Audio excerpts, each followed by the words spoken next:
Welcome to WP-Tonic Live. This will be episode 34 on the Repurposed podcast. Jonathan, take it away. Introduce the panel. We've got a great panel today. It's all about, of course, social media and WordPress. Yes, Bill, we've got a great panel. I'm going to let them introduce themselves. We're going to let our guest panelists introduce them. But ladies first, the great Kim Doyle, the WordPress chick. Go and introduce yourself, Kim. Hi everyone, it's great to be here. I am Kim Doyle, the WordPress chick. Coming in late at the last minute, but thank you so much for having me. I'm excited to be here. Yes, you had some slight technical problems, but you, as normal, Kim, you overcome them. So that's great. So on to, I call him Mr. WordPress. Dustin from the Web Engineer podcast. Go and introduce yourself, Dustin. Hi, yeah, my name is Dustin Hartzler, and I am from, I guess I live in Dayton, Ohio, but I post a podcast over at yourwebsiteengineer.com, and my day job is being a happiness engineer for Automatic. So I'm in the WordPress space, and I get to hang out with smart people in the WordPress world every single day. It's been a blast. I just love the title, Happiness Engineer. That's just a fantastic title, isn't it? On to our normal panel. So on to go ahead and Suzanne, introduce yourself. Hi, my name is Sally Getch. I'm the organizer of the East Bay WordPress meetup, and I have been wrestling with intractable problems in CSS today, which doesn't put me in the best of moods. So I'm looking forward to having all of you nice people distract me by talking about something else. And how's the cats? I saw on Twitter. They're both in the room, yes. One of them just jumped on my legs and caused her sister to hiss at her. We look forward to them attacking you again. So, yes, well, I hope nobody ends up injured. Right, Joe. On to David. Go on, David, introduce yourself. Hi, I'm David Latta. I organize the WordPress Orlando, both the conference and the meetup. I'm busy trying to prepare for WordCamp Atlanta this weekend, heading out in the morning for driving up there. It is, I think most of you are on the West Coast. I'm on the East Coast, so I'm a couple hours ahead of you. Thanks for joining us, because I know that's a lot of work. Yeah. John, would you like to introduce yourself, John? Yeah, sure thing. I'm John Locke, and I'm an independent WordPress developer, and I do business as Lockdown Design out of Sacramento. Right. Another great podcaster. Introduce yourself, Adam. Hi, I'm Adam Silver. I'm just a friend of Dustin's. I stayed at his house last week, So I'm Adam Silver. I run the South Bay WordPress meetup here in Southern California, and I also blog and podcast over at kitchensinkWP.com. Right then, thanks for the introduction. So we're going to have a general discussion. We're going to try and keep it quick and sweet, get it moving, and then spend about 20 minutes on that, 25 minutes, and then go on the main topic, which will be how WordPress and social media. So basically, one of the stories I put up was around the new functionality that WordPress org is doing around downloads, showing not actually downloads, but also activation. So I wondered if I could ask the panel, do they think this is a good thing? I think it is. And were they surprised about what plugins were getting activated? Anybody wants to jump in? Silence. Go on, somebody. So I'll say, Sally, you got something? I have something, but go ahead. I was going to say, I like the fact that it shows active installs versus just downloads. I think it's actually a little more accurate of what's going on in the space of the plugin itself. And especially if you're a plugin developer and you're charging for, if you have a freemium model or a premium model, I think it's actually kind of cool to see what's really being active, what's being used versus just a download is a download. It's no big deal because it could be turned off immediately. So, my 2 cents. I think it helps users too in terms of, people always ask me in terms of, well, how do you know if it's good or if it's going to work? And I always tell them, recently it was, look at the reviews, look at the latest time it was updated. You can look at the downloads, but I think it's awesome. I think it's going to help users determine, okay, people are actively using this. I think it's a great idea. Yeah, the list published on PostStat wasn't that exciting or surprising, except, I mean, I've heard Matt talk about how many installs of Hello Dolly are actually live. But what I've found useful is that as I am working, if I need to install something and it's not a plugin I'm already familiar with, figuring out, in addition to how recently it's been updated, how many active installs there are. Because if they're still active, it probably hasn't broken anything, even if it's not, hasn't been updated recently. That has helped me decide what to check out. I don't know how many sites are actually still active that have active plugins on them, because you have the problem of sometimes someone starts a site and then never updates it at all, let alone even looks at that site again. I don't know how many there are there, but I'm sure there's a lot of legacy plugins that at the time somebody installed them and was using them, and then for whatever reason just ignored the site. So I don't necessarily think it's the best thing, but it's better than what we've had. Yeah. The other question real quick is, what if it's a premium plugin, for example, a backup buddy that you have a license for, you can authenticate multiple sites, unlimited, it would say. Whereas is that being counted through repository or no? I mean, it's just there's that slight confusion, which I noticed because I have a handful of sites. I was looking at iThemes and or Headway even, and it shows that I have them on these sites, and 4 of those are gone, but they're still licensed for that site. I need to deactivate them. Not that it matters. I have unlimited, but still, I wonder if that's showing up in repository. I would assume not. None of the I don't see a single premium or single one that isn't in the repo up there. Right. At the very least, I would imagine Gravity Forms would have made that list. Yeah, true. Yeah, that's true. Okay, that's all. I'm done then. I think it's a little bit interesting to go by actual active installs instead of downloads, because you can see on the list before all-in-one SEO has more downloads than Yoast, but with the updated stats of showing how many active installs there are, you can see certain plugins that have less downloads actually have more active installs, and that's one of the cases right there. Yeah. What do you think, Dustin? I think it's a good change.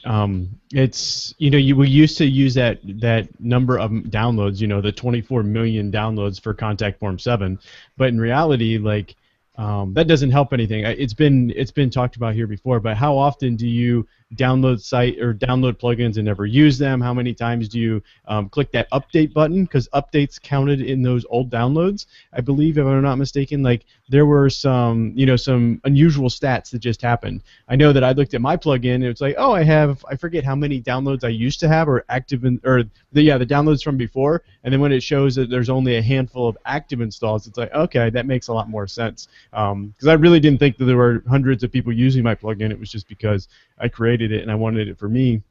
And so I think it just gives you a better idea of how many people are actually using it. So. I've downloaded your plugin 75 times just because. Because you want to see the stats.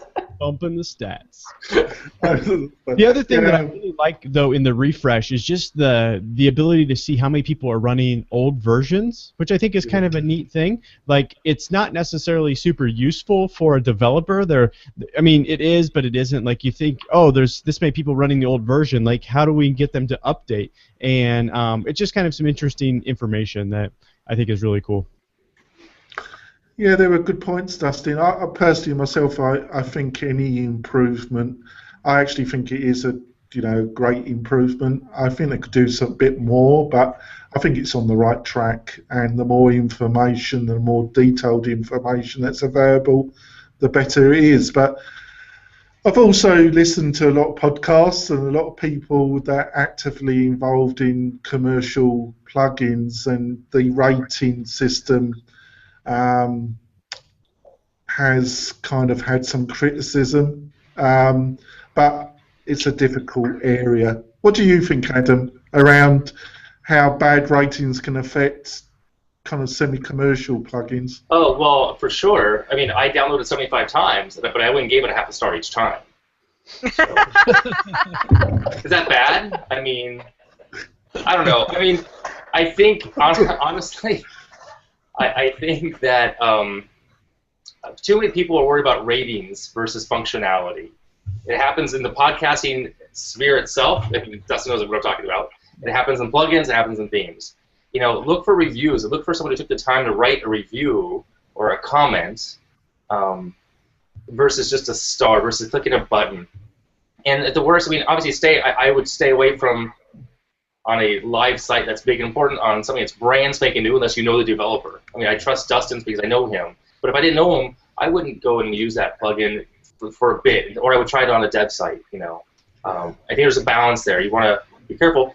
You know, you're gonna navigate automatically to the bigger, most popular ones because of obviously they have time behind them. They have more, you know, they've been tested more thoroughly, I guess. So.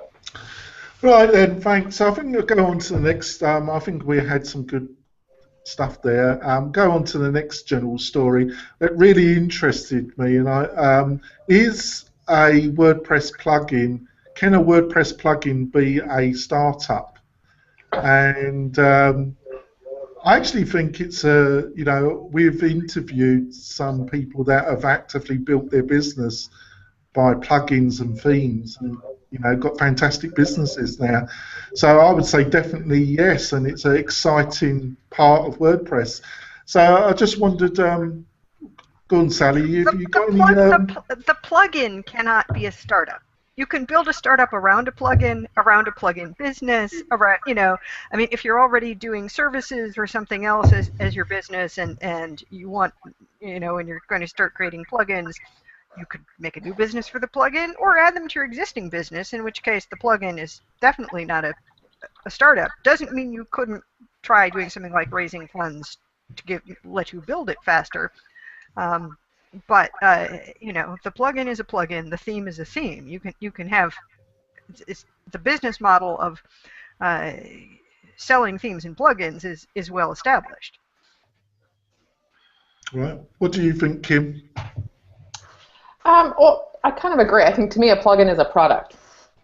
You know, at the same time, if you look at something in more of the marketing space, like take Optimized Press, I mean, you know, or Gravity Forms, they've created a business around it. But I think it's a product. I wouldn't necessarily say it's a startup as well. But I've not developed any, but I've had some developed for me, and it's a ton of work. And so you start doing that, and you start selling a plugin, all of a sudden you've got support and you've got marketing. There's a lot that goes around it. But again, I think at the end of the day, the plugin is a product, and so then if you're going to try a startup around that, what is the business plan for taking that further? You know, so I'm kind of ambiguous on it, but to me, it's a product. Right, to go on to the gentleman, Dustin. I always try and get my guests. Go on, Dustin. Any views? I'm going to agree. I think that it's essentially been wrapped up. It's a plugin is not a startup, it's a product, and then you build your company or your startup company all around it. So that's where I sit with this discussion. Yeah, I just want to point, when I go on to anybody else, is that my position is slightly different. I think if it's a pure functionality plugin, yes, it's a product. But there's a way to move this further on. Obviously, it's well known as a service plugin. When you're building a SaaS model, a subscription model on a particular form of functionality, and you're using a service plugin, I see that as more of a plugin as a business. So I don't totally agree with the previous statements, but they have their... The service you provide in connection with your plugin is part of, the whole thing is your business, which is your startup.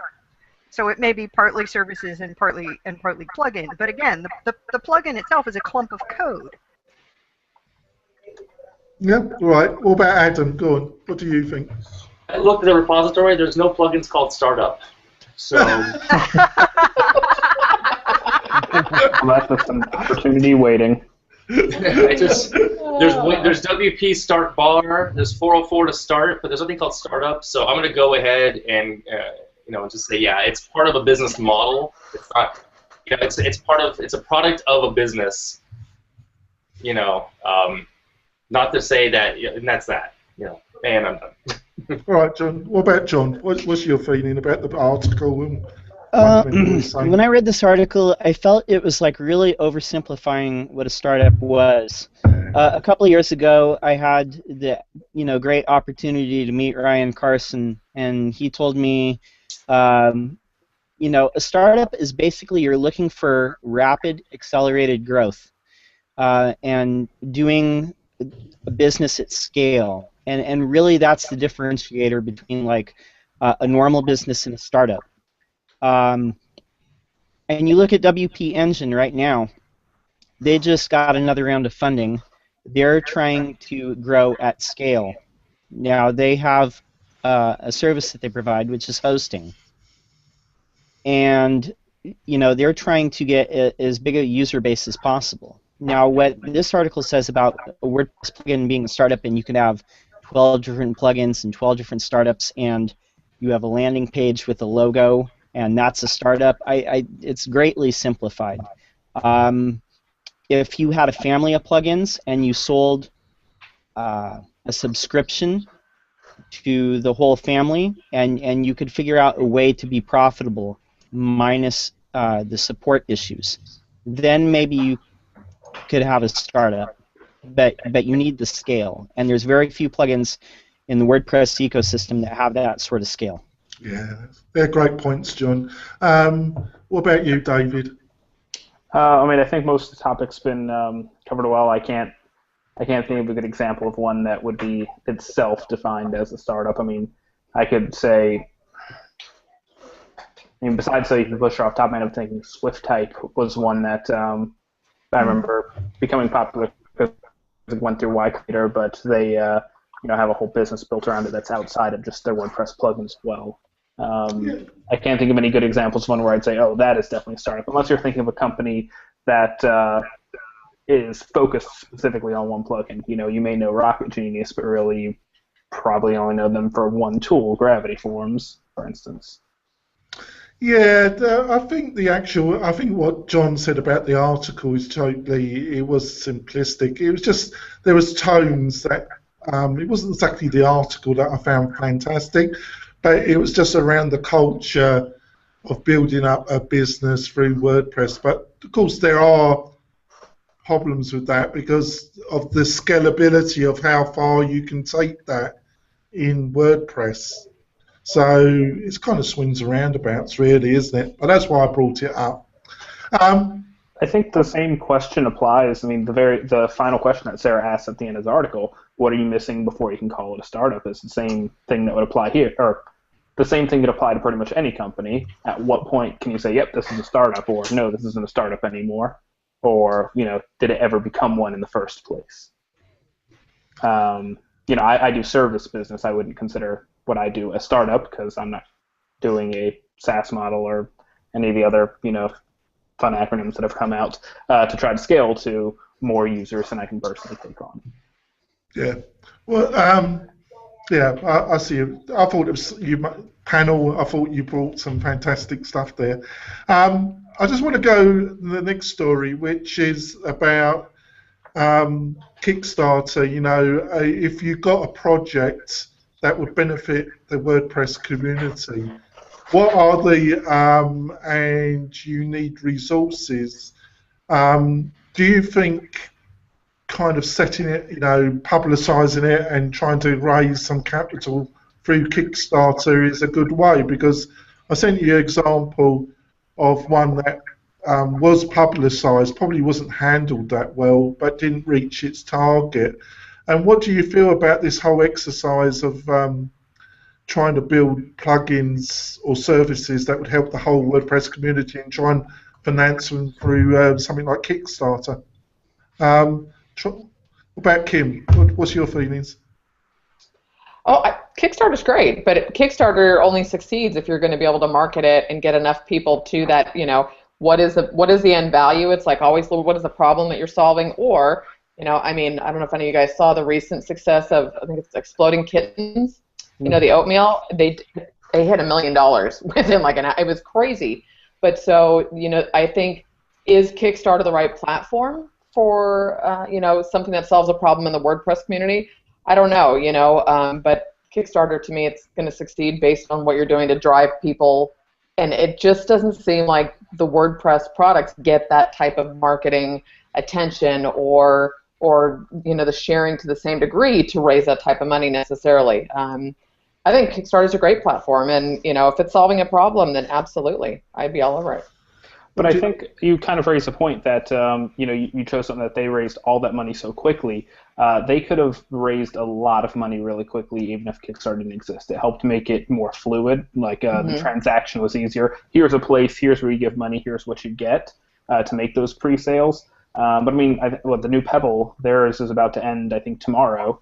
They're at $20 million or something now. They've blew through that record pretty quickly. But they're known. I mean, they hit the record the first time around. People already knew they wanted it. They're just basically doing pre-sales. If you go look at Kickstarter now and type in WordPress, it's going to be one, very few projects in the first place, and two, even fewer that got anywhere close to what they were looking to get. Because the ones that are really successful, the ones that you hear about people talk on the news, reading Rainbow recently, Pebble, Exploding Kittens, what are some of the other big ones recently? They're ones that they already had a big built-in audience. If one of the bigger plugin makers who already exist came out into Kickstarter, I'm sure they'd raise the money. But that's because they already had people to reach out to.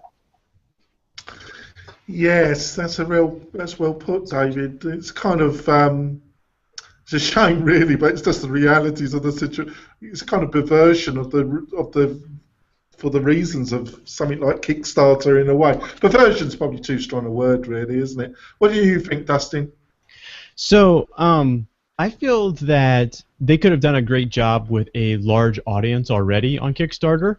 But the way that I feel about WordPress, and this story goes back a couple years, and I don't know exactly when it happened, but the community at WordPress, like if you give something to the community, if you contribute to the community, like people are going to find ways to reward you and give back to you. So I don't know if you remember a few years ago, remember when the new Mac towers came out, those little black towers, and within, I don't know, a day or two, they had sent Chris Lemma one, just based on the fact that he's super helpful and people donated little amounts of money to him, so that, or as a campaign to give him a computer, because he gives back so much to the community. If these folks, and honestly, like I didn't see even the crowdsourcing, I didn't hear anything about VersionPress until a few minutes ago when I was reading this article.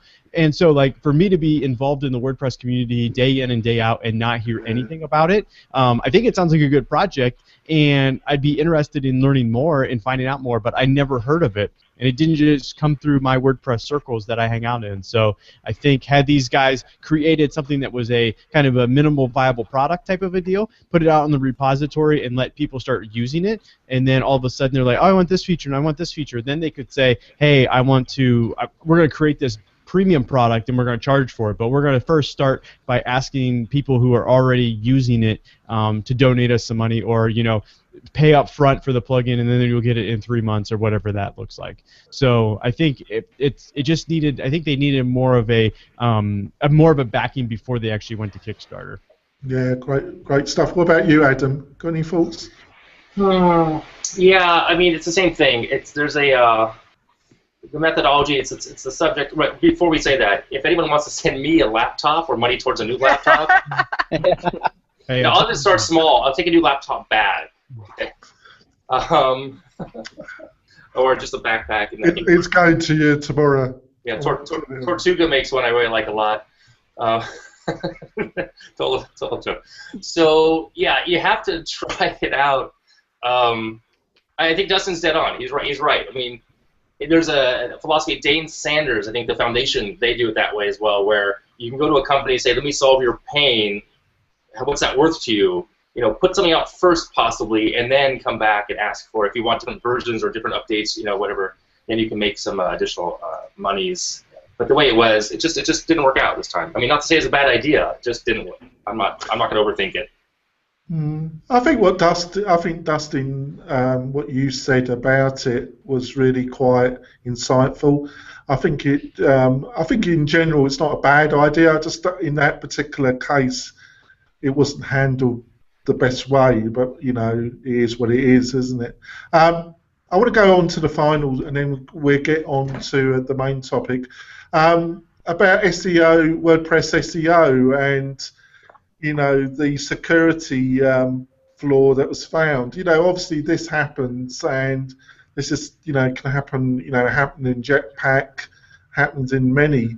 I think the bigger question, and are there a group of plugins that are so kind of almost put on almost every site that they become, but they only got very volunteer, very small teams? Is it really better that they became, there was some process that they might actually become part of I was going to say Jetpack, or have the larger resources, or is the present way things are done the only way they can be done? Because I think it was handled really well, but will there become a plugin where it's not handled very well, and that could really damage WordPress? What about Kim? Go on, Kim. What do you think?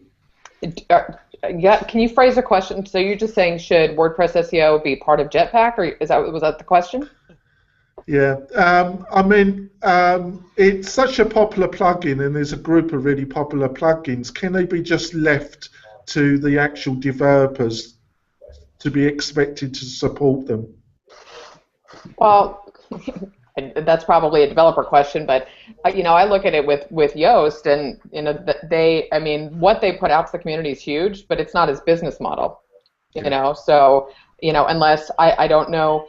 I'm not expert enough in the freemium model and how this works in terms of the ROI that the developers are going to get for this. I mean, they contribute a ton, so personally, I don't know how it would get so big to me, right? If you start pulling in all these plugins that are getting supported at a core level as opposed to the individual developers. I think that the individual developers and the companies that do those plugins like Yoast probably, to me, it just seems like it's a smarter move for the user in the end.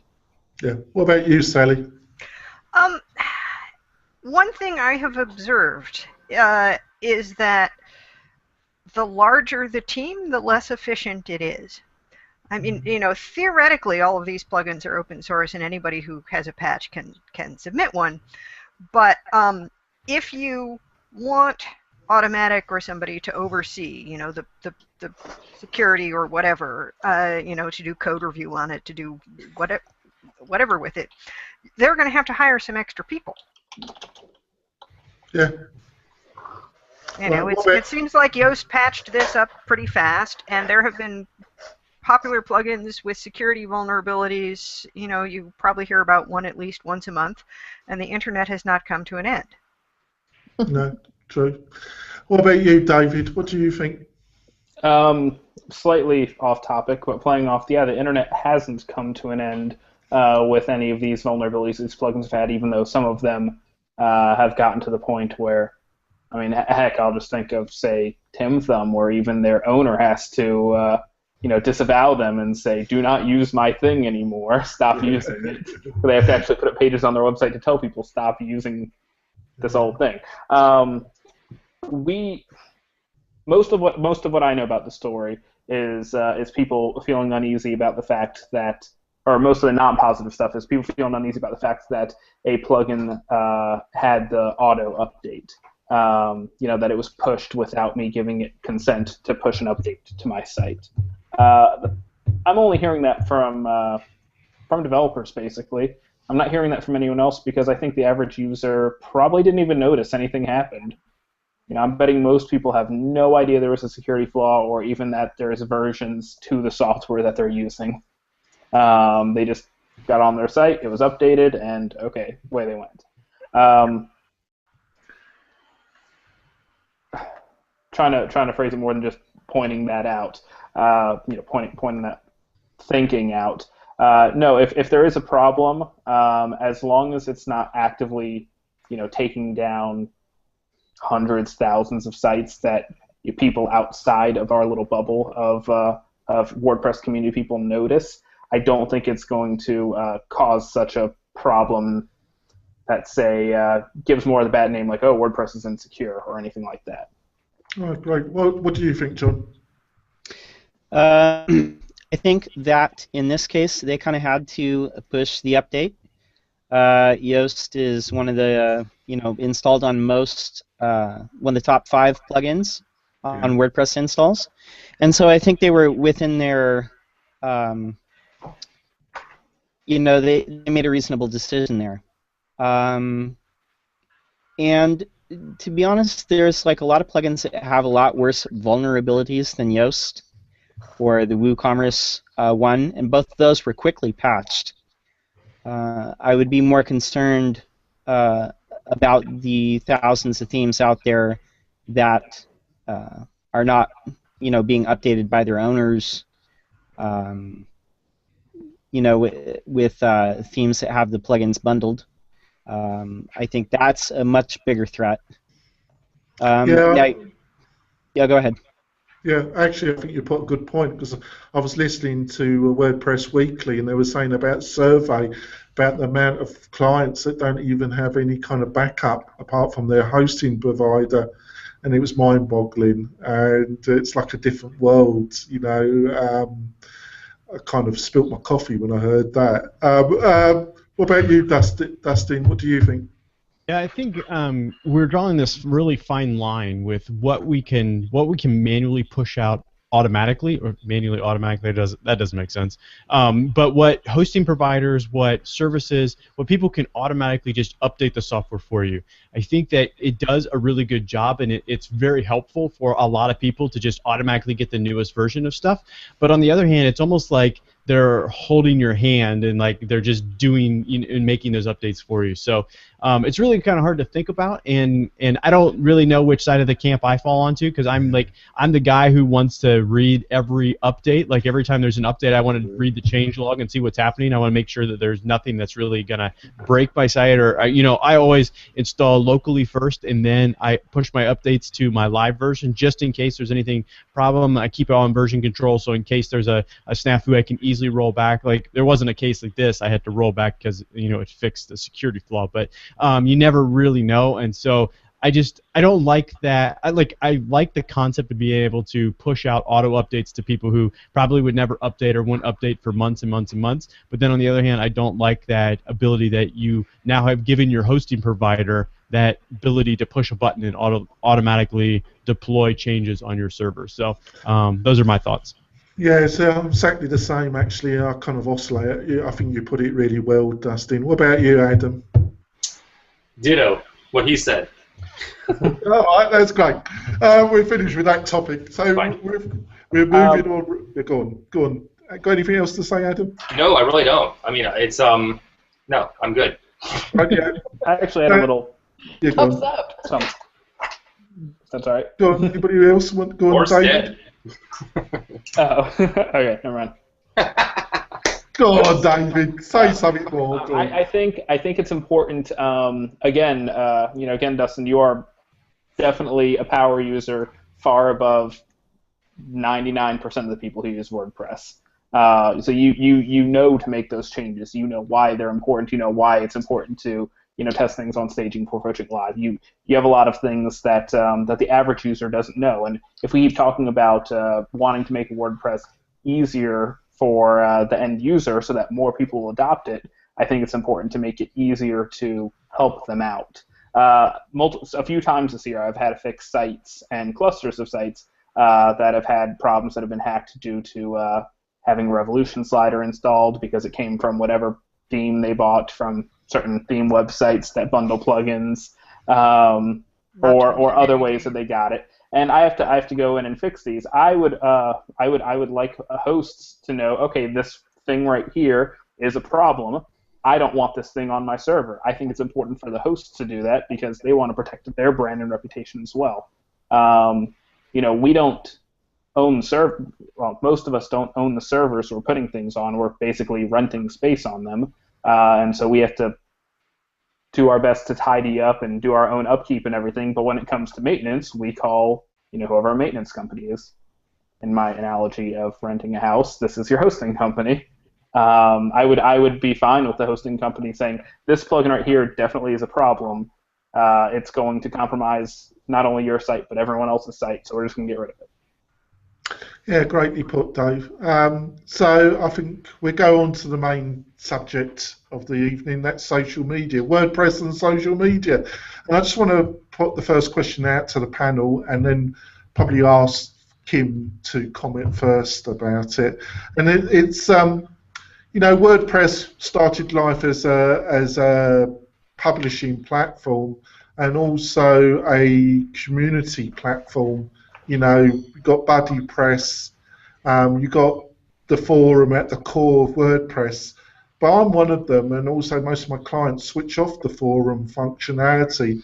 And I think some of this is that it's hard to maintain, it gets a lot of spam, and also a lot of people now see social networks as a kind of forum. So are forums really kind of dying a slow death, or is it something a bit more than that? What do you feel, Kim? Well, it depends on the customer. Most of my clients or anybody that I work with, they've got an online business, and personally, I would never maintain a forum. I don't have the time, that goes into moderating a forum, and so it's a lot easier to. I'm in a lot of Facebook groups, whether it's through a mastermind or clients are setting it up or through a course, because it also allows a much easier. You've got the thread right there where people can follow in the feed a conversation or questions that are happening, and so. To me, it's just not having to log in, and if you're on social media frequently, it's you're there, you see everything happening. So it depends on the client, I think. Personally, I wouldn't touch a forum. I just don't have the time to moderate it, and so I think going into that, it's totally going to depend on the business and the users and how that forum serves them. Yeah. What do you feel, Sally? Do you think it's what Kim's outlined, but also is it the kind of mechanisms of moderating, they need improving? What do you feel? Well, anywhere that you have community, you have to have moderation. So somebody is going to spend time doing the community manager job, and whether that's managing a LinkedIn group or a Facebook group, or a BB Press forum, or a full Buddy Press install, or a Google Plus community, any of those things, if you set them up, somebody has to manage them. Yeah. So that part, the fact that if you add functionality to your site, you add maintenance responsibility. And if you add that kind of thing anywhere, you add maintenance responsibility. In terms of whether somebody wants a forum on their site, it really is an issue of the client's needs. Sometimes they say, well, everybody is already on Facebook. We want to do all that stuff over on Facebook. And sometimes, maybe it's a site where you've got a service or a product that you're offering support for, and you want a support forum on your own site. Yeah, great. What do you feel, Adam? Yeah, I know of probably half a dozen groups, businesses that had forums at one point, masterminds almost, and they switched them all off and went over to Facebook, plain and simple, or Google Plus, which is even more rare, but more Facebook, because it's just easier, plain and simple. I helped one of them. I had one myself, and I still would run it. I mean, I had a mastermind. I ran it on my own subdomain as a P2 install. Worked fine, and I only moved us to Facebook because we disbanded, but we wanted to stay in touch, and we're always on Facebook, So I could take down the subdomain. I just haven't yet. I don't want to. I feel painful if I take that down. Yeah, I think it's just a matter of maintenance and ease of use. The only issue is if when Facebook goes down the 5 times a year, 2 things happen: A, work gets done, and B, you can't connect to your group. So. I just want to put this to Dustin. I totally, part of me agrees with Adam, but there's another element to this, Dustin. Facebook owns, you publicize it on Facebook. It's Facebook's. You put it on Twitter. It's Twitter's. If it's on your site, it's yours. That's a big difference, isn't it? But does the forum maintenance and supervision that's required needs a bit more work from Automatic? And is it a mechanical thing, or is forums fundamentally dying? What do you think, Dustin? Personally, I think the forum structure is dying because of the fact, like, I love the fact that forums live on your site. You own the content. If you want to modify it, you move them, you know, do whatever, you own it. But one of the primarily horrible things about how forums work is, and I've experienced this, I'm in a monthly group that has a forum post, and you have to know that you have to subscribe to get new topics. Like, most of the time you don't think, oh, I should go over and check that forum to see what people are talking about. Like, if you're on Facebook, if you're on Twitter, like, you'll see that those communities that are on social media, like, you will see that content when you log in. Like, I'm in a private WordPress group. You know, when I log into Facebook, it will show me those posts every once in a while. They'll come right to my email. There's no, like, setting up, like, with a forum, you have to go and say subscribe to all new contents, and then or all new, forum posts, and then if you want to subscribe to a thread, then you have to subscribe to that personal thread. With these social media updates, they basically these companies have set it up so it's like auto subscribe all the time, so you get every update. You may get way too many, but you're not going to be missing out on the conversation that's happening. I know before I set up the RSS subscribe whatever it was for this forum, like, I was never remembering even to go in and look at it. Now I get all the posts come directly to me, and then I can decide, do I want to respond, do I not, and then I can engage in that way. Right. What do you feel, David? I think the forum might be dying, but not necessarily for the same reason everyone else is saying. One, ease of use is a big problem, but you can get over that a bit by having someone who's knowledgeable to manage it, using social media to log into it to make it more fluid transition between the two. A lot of those things. I think the issue is more that other places have done forums, but have made them a one-stop shop. So not only do you not have to go check Facebook to see that there's an update, because you are, as we said, all on Facebook 24/7, but you can check all of the groups that you're a part of on Facebook. If you're a Reddit user, you can be part of a group about one topic, but also about a completely different topic, but in the same place. So there's less movement they have to make. As far as forums for you mentioned, you didn't mention, Dustin mentioned that he doesn't have to go find these things, that they come to him. That's the same way most companies are thinking about it now. They realize we have to go to where our customers are. So instead of making them come to us, unless it's a company that's behind the times and has you go submit support tickets, that's the only way that you can get in touch with them. They will come to you on social media if they're a good company and keep track of it. Or with some companies, they don't even check their own forums, and then you tweet angrily at them, and they respond within 5 minutes. I also get that too. Twitter's awesome. Yeah. What about you, John? What do you think? I think overall, forums as a whole are dying, but I think individually there are a lot of places that have very active forums. There's like a lot of membership sites that build the community first, and that's what makes their forums successful. I think if you just set up a forum by itself, it's really hard to maintain. But each of these things, like a forum is a community, and those things are, a community is an organic object that can change, and it does change over time. There's a lot of forums that started on Facebook as groups and then moved over to dedicated sites as part of a subset of a larger membership site.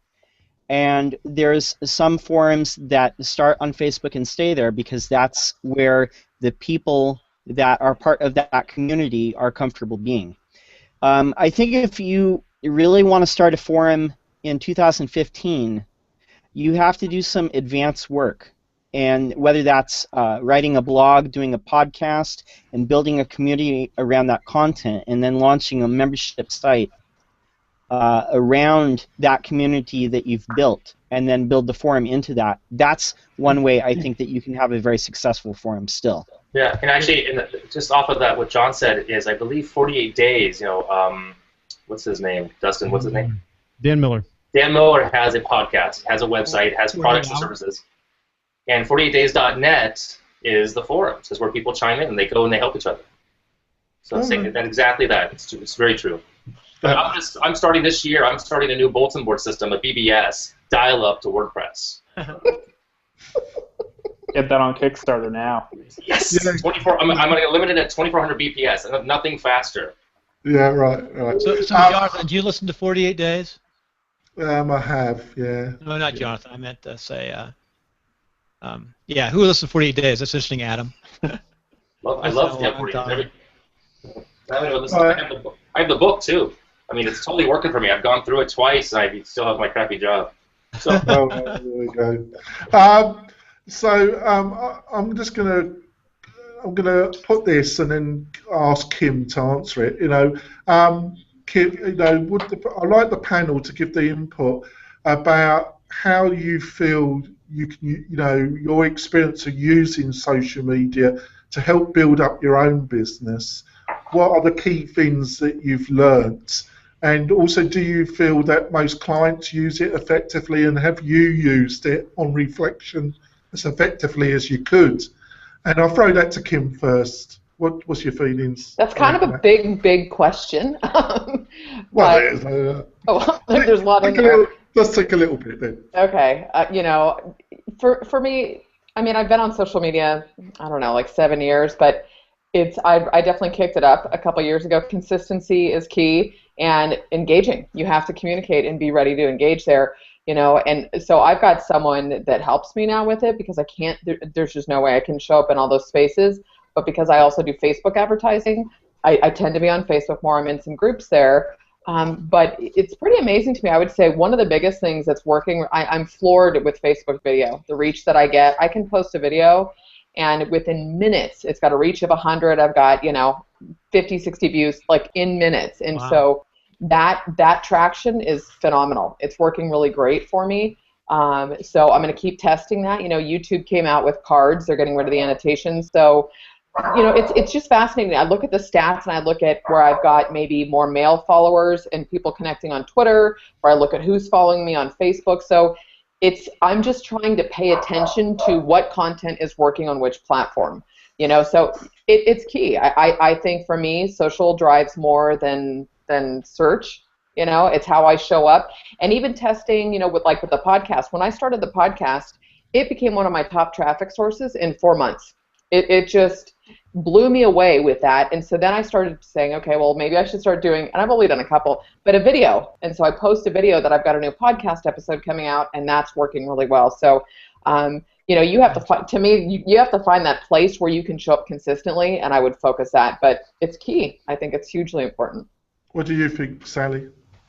I use social media for a lot of things, and I don't know that in any way I could quantify whether and how it's brought me business. I have noticed that in the past 6 months to a year, work finds me.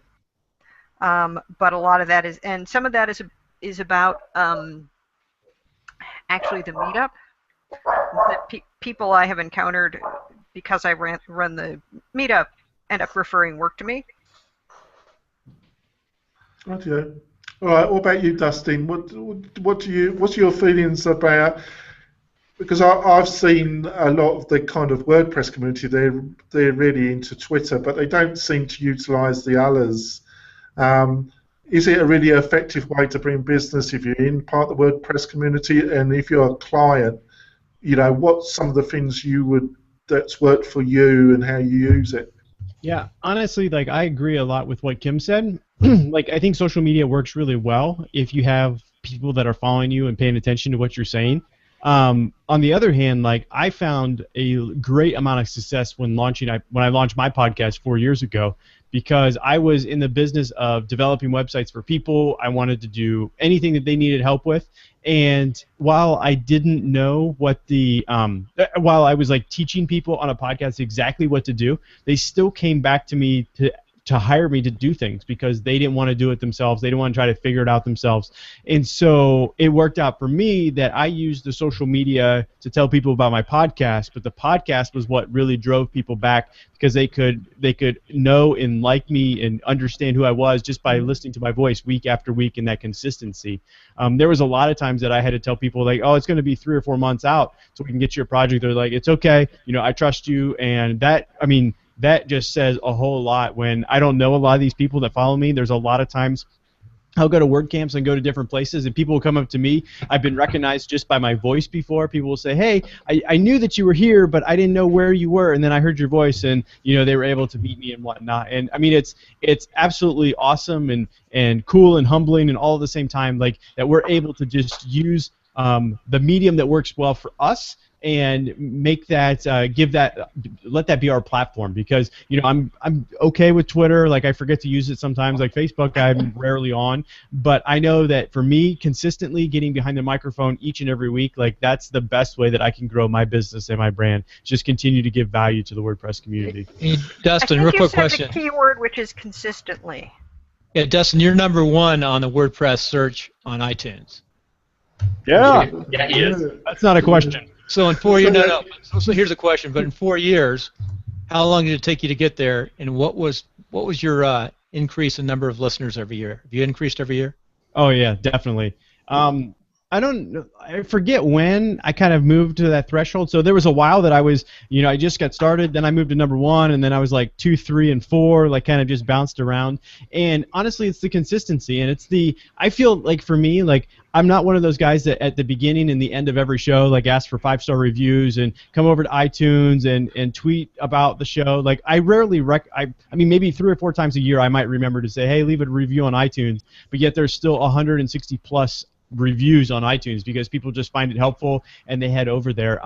But the consistency is huge. Like I haven't missed a week. I come out every Wednesday. I haven't missed a week since December of 2010, and so I make that my utmost priority. Like that's the #1 thing that gets done every week. Whether or not I can think of a show topic, sometimes it's 4 o'clock in the morning and I'm recording before it comes out at 5. Just because I couldn't think of a topic that week. But I think for me, it's all about that consistency. It's just all about that's something that I really strive on. Like I haven't missed a week now in 220 plus weeks, and so I'm not going to miss any time. Right, and consistency is the key to a loyal network, and the network is the key to the success of your campaign. My husband has spent basically 18 hours a day for the last year building a network. He launched something, and because of his network, he had 20,000 visitors in the first 24 hours. And enormous spread. But, this wasn't like, oh, he built the site in 2 days and look what happened. No, he built the network in a year and look what happened. Yeah. What about you, David? If you're working with clients and they ask you, how do I fit WordPress with social media, what are some of the things you say to them, David? Well, I mean, besides the obvious of making sure whatever's going on to your site is being shared with social media, and preferably whatever is going in social media is being shared back on your site. Admittedly, I don't put a lot of focus on it, just because there are certain clients who certain networks work better for them. That I've seen that there are certain things that I can't see to say, hey, you are. I have some clients who are lawyers, and I'm not going to say, hey, you should start an Instagram account or something like that. And it's good to focus on the specific ones that work best for them. Obviously, Facebook is much more general purpose because almost everyone's there. But even that, there are certain things that I would caution them on posting, especially for clients like that when they might have legal issues depending on what they're posting. Or it doesn't matter how much it can get them more followers if they're going to get sued for it. Yeah, that's a good point. What about you, Adam? Is there anything that, because you're very heavily involved in social media, are there anything that my day job, I am a director of social media marketing for a company. It's so specific in that niche that I'm in, so I can't use that as comparison to what I do in the WordPress side. In the WordPress side, the key is consistency. I mean, case in point, I've been at mine for 57 weeks now. I record on weekends. I might come out on Monday. Hold on, Dustin's totally getting me. I closed the window. That sucks. Sorry, everybody. Totally side note. Totally just send me a message. 56, 57 weeks. I don't know what's happening with JD. Totally wins tonight. Anyway, maybe we don't have a smell machine here. So literally, I mean, I teach the WordPress 101 class, and I tell people in my class, if you're going to have a blog as your landing page, blog. If you're not, don't land on a blog. Make that. I mean, in my photography life, my blog is the last tab on my navigation because I'm lazy. Last time I blogged was October. So the key is the consistency. And no matter what, it takes time. Dustin's number one because he's been around one of the longest. On that list of the top podcasts, and if you type in WordPress, half of them or more than half are gone. If you don't make it past episode 7 is the theories, that Cliff Ravenscraft says, 7, 10, 12. If you don't find more things to talk about for 7 weeks, whether weekly or bi-weekly, you don't have the passion behind it. And I'm with Dustin sometimes. I sometimes okay, what am I going to talk about? It's better when it's current and relevant and stuff. I'm recording tonight or tomorrow morning before San Diego WordCamp. I'm leaving tomorrow for. Better be sick at work tomorrow. I feel a migraine. Come on. Anyway, it's a matter of. Hope he doesn't listen to this show. What's his email address? We can send a link right now. We're going to send it to him. It'd be a blessing in disguise. Anyway, so it's just a matter of knowing that you want to do it. It should never be a task. Blogging, podcasting, Twitter, any of the social media aspects shouldn't be like, oh, I have to do this. Once you do that, you need to find a different outlet to build your audience. Because they'll hear it in your voice. Simple as that. They will hear it in your voice, or in your typing, etc. Hey, by the way, Kim, you're number 5 today. Okay, good. Get up there. I'm going to ask John, but I just want to ask a quick question to Kim. You did a couple of podcasts that were very detailed about your mythology when it came to social media, and I was really impressed with the detail. And I think it's something. Would you agree that's one of the things that people fail? They don't realise that you've got to have a real structure. Look at your figures, renew your strategy, move forward. I was really impressed what you said in a couple of your podcasts. Do you think that's sort of thing that a lot of people miss out when it comes to social media, Kim? I think that's the thing that a lot of people miss out in business. You have to look at all your numbers. You have to look at all your traffic stats. It's not necessarily fun stuff, but anything that you're going to be spending time and energy to drive traffic to, whether it's a blog or a podcast, you should be paying attention to it. So, it's really important, and that's why I spend more time on Facebook, because of the traffic I get back from it. And so I pay attention and I put more energy into those things. I'd love to tell you it was a stellar strategy, but it's really just been more of a focus over the last couple of years. But anything you're going to do, you should look at those numbers. You got to put numbers in. You got to put time in. The other thing is, I like Twitter better than Facebook, in the sense that it's immediate and responsive and it's right then and there. Facebook people aren't always on. I mean, I'm always on as part of my job, and that's what I don't probably do much on a personal level. It's hard to be everywhere, like Kim says, but you try to do the best you can. And it's just a matter of engage where you want to engage and where your audience will be. And Twitter does great boot camps. So. What do you think, John? A lot of what has already been said is true. I made most of it up. Yeah. Social media is, you have to choose what platforms you think you're going to do good on, and each business is geared toward a different platform. There's Facebook is more general purpose. For me, it really doesn't do much. I've not got a lot of return out of it. I've gotten a lot more return out of LinkedIn, Instagram, and Twitter than that. But some businesses, they might get a lot more reach out of say Pinterest and Facebook. But you have to know your audience. And again, the other thing is you have to publish consistently. And I think a lot of people give up too quick, and especially with local businesses and small businesses, and even people that I've seen on the web, they quit way too early, whether it be writing a blog, doing a podcast, or being present on social media, because they don't get an immediate return. Even launching a website. People launch websites in WordPress.com or .org, and they go, here I am, and they got no business. Well, that's step one of like 25 more steps to do. Yeah. And 2 to 3 years of hard work. Yeah, I think Kim put it quite well in a couple of your podcasts. Kim said, half the battle is, deciding you're going to be there. You can actually do it, do something, be there. You Yeah, it's just that got- Stephen Pressfield mentality, right? The Yeah. war of art, that you show up and you do the work. You know, and doing the work sorts the men and women from the boys and girls, doesn't it? So just a real quick side note. So Dustin's currently number 1, Kim's number 5. I had Melon Leg on my podcast. All right. Thank you for that. I'm looking at him. Where are you? It's number 19. 19. Right. First time I've ever counted. I've never gone and really looked until somebody sent off an email last week. But I just looked just now. I counted them over. Like whatever. I'm like, to me, it doesn't matter. Honestly, There you are. Yeah, you got that whitewashed outlook. You were up higher last week. Well, okay. I slept well last week. Now I can't sleep. Thanks a lot. I'm out. Jonathan's coming back up. WP-Tonic.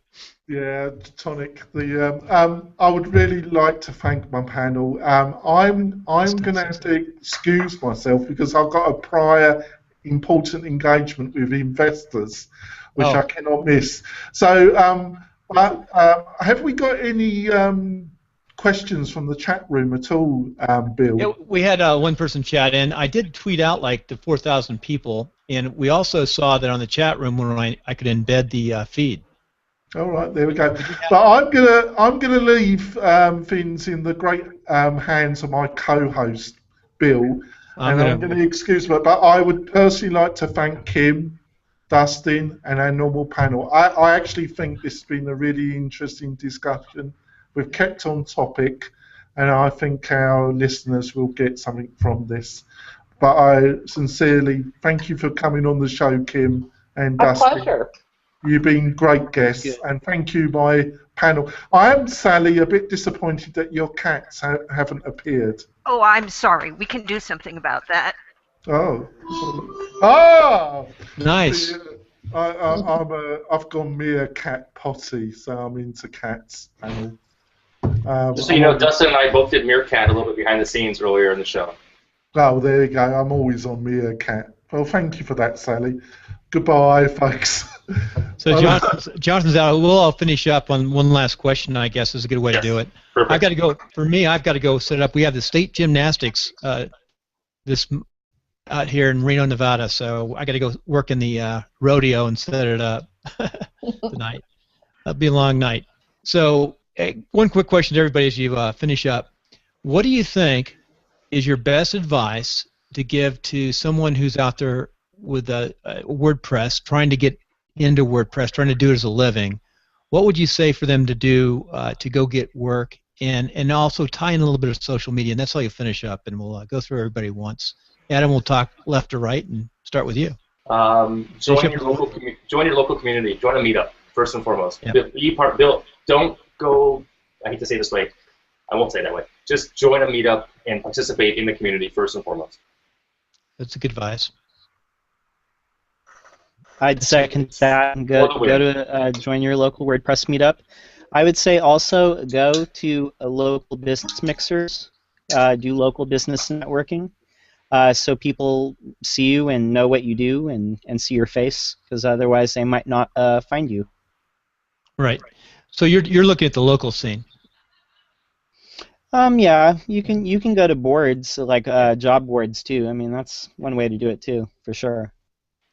Let's see, is it David's next? And then... I mean, I'm going to echo, of course, going to your local meetups. I would add on something. I think Adam might have been about to say it. Not sure. But don't just go and just, or in my mind, something that turns me off is someone coming, hi, I'm new here, give me work, or hi, I'm new here, let me tell you all how it's done. Anything like that you're encroaching upon all these people who've already been meeting for months or years beforehand. Even if you are super amazing, if no one knows that, they're just going to think that you're. You got to build trust. Are you guys talking about the WordPress meetups? Yeah. Anywhere. Yeah. It's relationship based. All business, and especially WordPress, it's relationship based. And work from a place of abundance. I say this time and time again in the panel, when I do stuff. There is plenty of work. Don't work from a place. Just because David gets work or Lockdown Design gets a gig doesn't mean I won't. There is plenty of work. You'll find clients. Just be patient, build community, be honest. I gotta go. All right. Aloha. Keep going. So, Dustin. Oh, I'm next. Yeah, finish up. So I was gonna say the same thing, but I was gonna go more along the line from what Adam said. There is so much work out there; it is unbelievable when it comes to WordPress. But I highly encourage people to go be helpful first. You know, I got my start by searching for the hashtag WordPress and how-to WordPress and help WordPress on Twitter, and I would just go in and I would ask people if they figured out what the problem was. And, you know, in 140 characters at a time, I would slowly build that relationship. And that first customer that I had was somebody, they wanted to move their widget area from the bottom of their theme to the sidebar of their theme. And I was very new into WordPress. I'm like, oh, that's no problem. I can do that in an hour's time. $50. It's all done.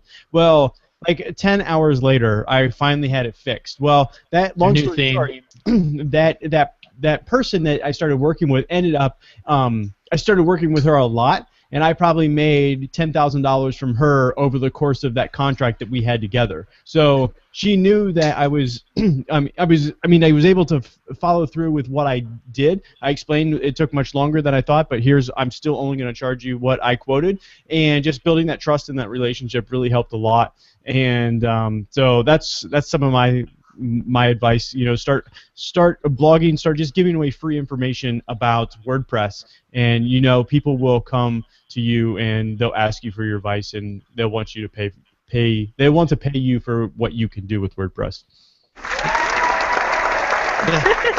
Who's doing that, Adam? I figured. That was good. So waited the whole hour for that. I guess we'll finish up with Kim and then Sally. Okay. Sure. You know, my customers are not in my local community. Those have tended for me to be my most challenging customers. You know, so I think it's really important for you to get clear on who you want to work with and what audience you want to serve, because and that's where I spend my time. And again, I think there's a lot of opportunity in WordPress that's not necessarily just around building websites. I think documentation is a great opportunity. I think there's a lot of training opportunities out there. So you have to get clear on what your business looks like. Nice. There's a lot of unique niches, whether it's like politics into WordPress or even podcasters into WordPress. A lot of podcasters don't know how to do WordPress. Has anyone yet seen, I just saw this yesterday, theuserisdrunk.com? No. Okay, so this guy, he must have stumbled upon the perfect business model. Pay him $150 or more if you want to choose what he drinks. He will get drunk and then review your website for you. You know, with the idea that it should be so easy that a drunk can use it. He's already a professional, you know, UX person. He has a, you know, his sterling resume and everything. But it doesn't matter as much as you can pay someone to get drunk and record themselves looking at your website. That's good. So mine's gonna be user is stoned. I mean, how are there not going to be variations of this? The usershot.up.com. Right. The user's on meth. Kim, first real fast, finishing up, Kim, do we cut you off there? Because that's true. You do, everyone's talking local, and you do talk in your podcast, at least, about a different approach. I do, and my audience, you know, and the connections and the relationship that I've built, a lot of it's been online through social media or in groups and masterminds. And, you know, I like information marketing. I like doing a lot of the training and teaching. And so while I do site work, it's not the core of my business. And I want to go spend time where my clients are, where my audience is, not, you know, that's just works for me, you know. And I think it's finding your unique voice and how you show up in WordPress. I do think there's a lot of opportunities outside site development. Right. Like I said, I think for a lot of podcasters, I think the WordPress platform is actually a challenge for them in some aspects. Mm-hmm. Mm-hmm. So I had 14 students in a one-on-one class. I mean, every semester for the past 4 years I teach this class. I've been fortunate, but, you know, I go into, it's basic 101, and I just barely spoke about, you know, a permalink last night, and like half the class was like, whoa, permalink, you know. It's crazy. We take it for granted that what we know, you know. So Sally, we'll finish up, and we'll call it a month for the WP-Tonic meetup, WordPress. So further finding clients things. one thing that I did more of early on was participate in the LinkedIn WordPress forum, answering people's questions, and that got me the attention of O'Reilly, who had me act as technical reviewer on their missing manual for WordPress. And then another thing I did was teach classes through Media Bistro, and the marketing they did for that got me a lot of people inquiring about work, in addition to people taking the classes, and sometimes the people who took the classes have also come back for work, and those are people from all over the place. But I find that, you know, if I participate in something locally like the meetup, I end up with clients who are not necessarily local clients, but they have come in part through my local connections. That's interesting. Hey, Dustin, I lied. I've got to ask you this, since you have the #1 WordPress site. Has your main business is not, you work as a team in a group. How has your podcast helped you with WordPress, other than people knowing you? I think it's really interesting for me because I haven't shifted my podcast at all since I started at Automatic, and Automatic is 100% focused on WordPress.com.